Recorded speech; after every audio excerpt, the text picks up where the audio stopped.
বরপক্ষ আর কনে পক্ষের গান বাজনা নিয়ে ধুন্ধুমার পরিস্থিতি, মারামারি, এমনকি অভিযোগ রয়েছে যে গুলি চালানো হয়েছে। আর এই ঘটনায় কনে পক্ষের একজনের মৃত্যু হয়েছে। ঘটনায় গ্রেফতার করা হয়েছে বরপক্ষের 3 জনকে।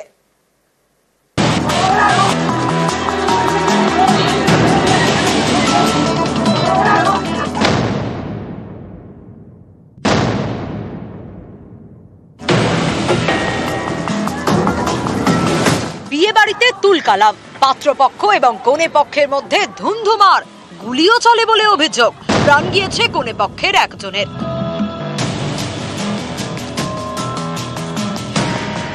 পশ্চিম বর্ধমানের দুর্গাপুর, এখানেই অমরাবতী সংলগ্ন ব্যাম্বে কলোনি। শনিবার বিদ পরিবারে বিয়ে বাড়ির হইচই। বাড়ির মেয়ের বিয়ে, নানা আয়োজন। পাত্রর বাড়ি পাণ্ডবেশ্বরে। সন্ধ্যের পর অনুষ্ঠান বাড়িতে ঢোকে পাত্রপক্ষ। অভিযোগ, এরপরেই গোলমালের শুরু।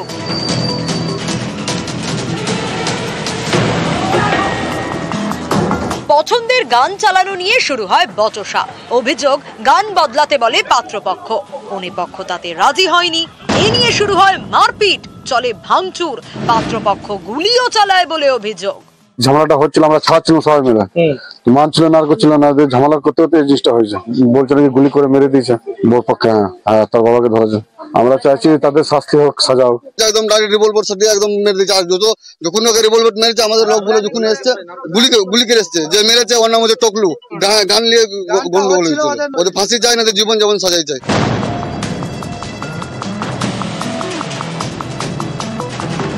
মৃত্যু হয়েছে কনে পক্ষের এক যুবকের। তার নাম আর্টিস্ট বেদ।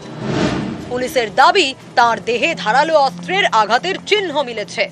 গুলি চলেছিল না, তাহলে গুলি মেরেছে বলছে ওরা? না, গুলি মারে নাই, ওদের মিথ্যা কথা বলছে। ওদের মেরেছে লোকগুলো, আমাদেরকে ফাঁসাচ্ছে। কি দিয়ে আঘাত করেছে? টাঙ্গি দিয়ে।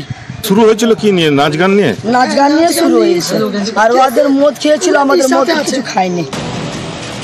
এই ঘটনায় পাত্রপক্ষের একাধিক জনকে গ্রেফতার করেছে নিউ টাউনশিপ থানার পুলিশ। দুর্গাপুর থেকে অর্পণ চক্রবর্তী, নিউজ 18 বাংলা।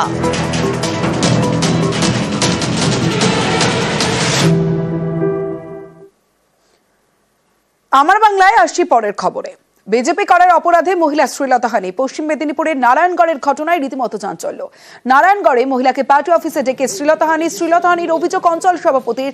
মহিলা ঠিক কি অভিযোগ করছেন প্রথমে শুনে নেব। আপনাকে আজকে ডেকে নিয়ে গেছে দিয়ে পার্টি অফিসে? দীর্ঘদিন ধরে আমার উপর প্রেসার হচ্ছে। আগেও শ্লীলতাহানি হয়েছিল আমার উপর। জামিন পেয়ে গেছে। আমি বারবার পুলিশের কাছে গেছি, পুলিশ আমাকে কোনো সহায়তা করেনি। অ্যাক্সিডেন্টের জন্য পুলিশও নাই। আমার স্ত্রী আগে বিজেপি করতেন, বিজেপিকে সমর্থন করতেন, ঠিক আছে। বর্তমানে বিজেপি ছেড়ে দিয়েছেন, দল ছেড়ে দিয়েছেন। সেই কথাটা জানাতেই সেটা লিখিতভাবে জানাতে হবে আমাদের অঞ্চল সভাপতির বক্তব্য। এবারে সেই লিখিত দরখাস্তটাই দিতে টিএমসি পার্টি অফিসে গেছে, তখন আমি দোকানেই ছিলাম। কি হয়েছে ঘটনাটা তাও আমার কাছেও অস্পষ্ট, তবে মেবি নয়, মাস্ট বি রেপ হয়েছে। সেটা আমাকে যেটা বলেছে যে আমার তলপেটে খুব ব্যথা, মাথা যন্ত্রণা হচ্ছে, আমি এই মুহূর্তে কিছু বলতে পারছি না, আমাকে একটু সময় দাও, ঠিক আছে। তবে উনি এটাকেই আমাকে ইশারা করে বললেন, বলে তুমি লক্ষ্মী সিটকে ছাড়বে না কিন্তু। অভিযোগ প্রমাণিত হলে পদক্ষেপের আশ্বাস। যদি এর সত্যতা থাকে, নিশ্চিতভাবে দল তার বিরুদ্ধে সমস্ত ধরনের ব্যবস্থা নেবে। কারণ আমাদের দলের ক্ষেত্রে মহিলাদের সম্মান করা আমাদেরকে শিখিয়েছেন। সেই জায়গায় দাঁড়িয়ে যদি এই ধরনের কোনো ঘটনা ঘটে এবং তার যদি সত্যতা থাকে এবং সত্যতা প্রমাণিত হয়, তাহলে অঞ্চল সভাপতির বিরুদ্ধে সমস্ত ধরনের ব্যবস্থা নেওয়া হবে, এটুকু আমি দায়িত্ব নিয়ে বলতে পারি। অভিযুক্তের গ্রেফতারের দাবিতে বিক্ষোভ বিজেপির। পশ্চিম মেদিনীপুর জেলা পুলিশকে লক্ষ্মী সিটকে অ্যারেস্ট করতে হবে।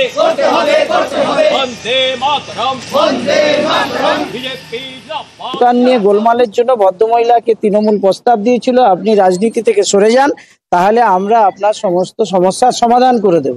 উনি ভিডিও বার্তা দিয়ে বলেছিলেন যে আমি সব রাজনীতি থেকে নিজেকে সরিয়ে নিচ্ছি। তারপরেও আজকে দেখা যাচ্ছে যিনি উনি নির্যাতিত হলেন কার দ্বারা? না, সেই লক্ষ্মী সিটের দ্বারা। আমরা অবশ্যই লক্ষ্মী সিং এর গ্রেপ্তার চাইছি এবং তার সমস্ত শাস্তি চাইছি। দক্ষিণ দমদম, সেখানে তৃণমূলের মিছিল, অভিযুক্তের শাস্তির দাবিতে দক্ষিণ দমদমে তৃণমূলের মিছিল। 13 নম্বর ওয়ার্ডে তৃণমূলের 5 নেতা কর্মীর মিছিল। তৃণমূল নেতা ঘনিষ্ঠ অভিযুক্তের শাস্তির দাবিতে মিছিল। 2 নাবালিকা শ্লীলতাহানির প্রতিবাদে এই মিছিল তৃণমূলের। অভিযুক্তের গ্রেফতারির দাবিতে পথে তৃণমূলের।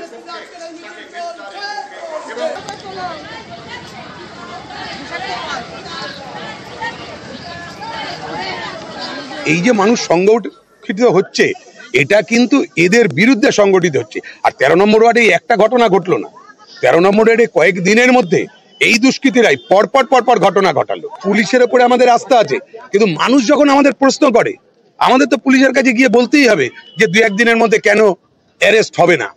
অন্যান্য জায়গার পুলিশ যে সাফল্য দেখাতে পারছে, আমরা আশা করব যে নাগেরবাজার থানাও 2-1 দিনের মধ্যে সেই সাফল্য দেখিয়ে একটা নজির সৃষ্টি করবে।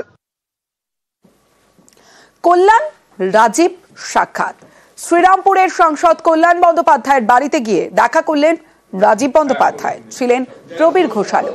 21-এর ভোটের আগে বিজেপিতে যোগ দেন রাজীব ও প্রবীর। বিজেপি দুজনকে প্রার্থীও করে, পরাজিত হন দুজনেই। পরে দুজনেই তৃণমূলে ফেরেন। কল্যাণের সঙ্গে দূরত্ব তৈরি হয় রাজীবের, আর রাজীবের বিরুদ্ধে একাধিকবার সরব হন শ্রীরামপুরের সাংসদ। অবশেষে দুজনের সম্পর্কের বরফ গলল। দাদা ভাইয়ের সম্পর্কের মধ্যে ভালোবাসাও থাকবে, রাগও থাকবে, অভিমানও থাকবে, অভিযোগও থাকবে। সুতরাং এটা নিজেদের ব্যাপার। এবং দাদার সাথে আজ দেখা হয়, অত্যন্ত ভালো লাগলো। দাদাও জড়িয়ে ধরলেন, আলিঙ্গন করলেন। একদিকে একই দল করছি, দুজনেই আমরা দলের কর্মী। দাদা ভাইয়ের সম্পর্ক আগামী দিনে অটুট থাকবে। ও আজ আমার সঙ্গে দেখা করতে এসেছিল, দেখা করলো, বললো দাদা ভুল টুল হয়েছে, ক্ষমা করো। 2026-এ নির্বাচন আসছে, সবাইকে নিয়ে তো চলতে হবে, সবাইকে নিয়ে কাজ করতে হবে। এমনি তো ব্যক্তিগত তো আমার সঙ্গে কোনো কিছু নেই। আমার একটা দুঃখ ছিল, কষ্ট ছিল যে তৃণমূলের থেকে এখানে চলে গেলে, কারণ তোমার তো কোনো প্রতি তো দলের কোনো অবিচার হয়নি, দল কোনো ইয়ে করেনি। এটা আমার একটা অভিমানের জায়গা ছিল। হাজরা মোড় থেকে রানু ছায়া মঞ্চ, আরজিকর, যাদবপুর সহ একাধিক ইস্যুতে পথে নাগরিক মঞ্চ। নাগরিক মঞ্চের আজ মিছিল, আর সেই মিছিলের ছবি দেখছেন, যেখানে হাজরা মোড় থেকে রানু ছায়া মঞ্চ পর্যন্ত মিছিল, আর সেই মিছিলে একাধিক ইস্যু, আরজিকর ইস্যু, যাদবপুর সহ একাধিক ইস্যুতে পথে নাগরিক মঞ্চ।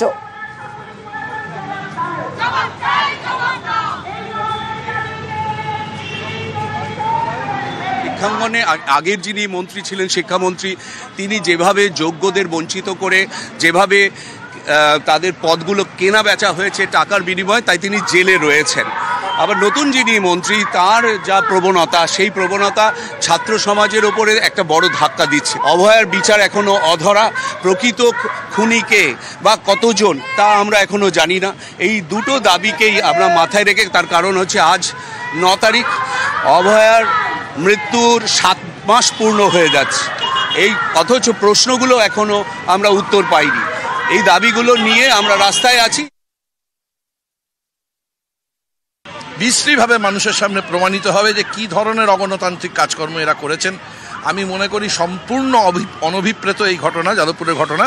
ঠিক যেমনভাবে মন্ত্রীমশাই এসএফআই জেএমসিপিকে ডেকে কথা বলেছিলেন, একটা বন্ধ ঘরের মধ্যেই তো বসে কথা বলেছিলেন, সেখানে আইসি আরএসএফকে ডাকতে কী অসুবিধা হচ্ছে? রাজনৈতিক ব্যক্তিত্ব ঘটনাটা ঘটিয়ে ফেলেছে, কিন্তু মানুষ ব্রাত্য বসু, সে কিন্তু সন্ধ্যাবেলা ফোন করেছিল, যখন তার দল উদ্ভট সমস্ত কথাবার্তা বলছে, তখন কিন্তু মানুষ ব্রাত্য বসু, রাজনীতিবিদ নন, তিনি কিন্তু ফোন করেছেন, তিনি দুঃখ প্রকাশ করেছেন। যাদবপুরে ধুন্ধুমারে পথে বিজেপি, শুভেন্দু অধিকারীর নেতৃত্বে মিছিল। যাদবপুরের ঘটনায় গটাপের অভিযোগে সরব বিরোধী দলনেতা। সিপিআইএমকে তোপ দেগে তৃণমূলকে এক হাত নিলেন শুভেন্দু অধিকারী।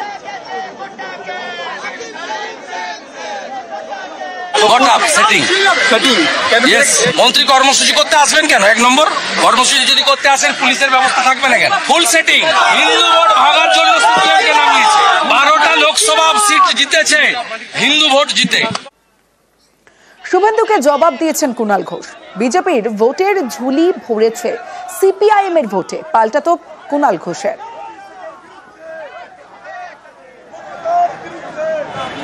হাস্যকর কথাবার্তা।